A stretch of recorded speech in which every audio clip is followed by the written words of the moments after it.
Buongiorno e ben ritrovati con una nuova edizione del TG Flash di New Sicilia.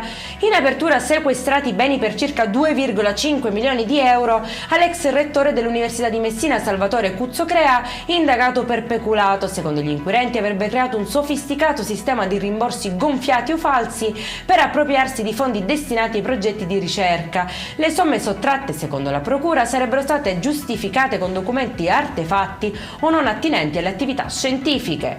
Esplode la protesta a Palermo. Le 14 sigle della specialistica convenzionata sono scese in piazza denunciando un sistema al collasso, strutture chiuse e corteo da Piazza Indipendenza per chiedere alla Regione interventi immediati a tutela della sanità territoriale. Nel mirino il piano di rientro bloccato da 18 anni, i tagli ai servizi territoriali e l'assenza di investimenti che stanno piegando strutture e cittadini.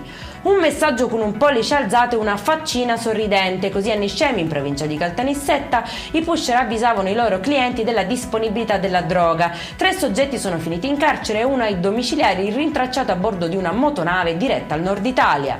Maxi rogo di rifiuti fermati in extremis a Militello in Val di Catania, dove i carabinieri hanno sorpreso 3 uomini accanto a una grande catasta di materiali pronti per essere bruciati. Plastica, gomme e metalli erano stati accumulati in un'area isolata, già segnata da incendi precedenti. 3 sono stati denunciati.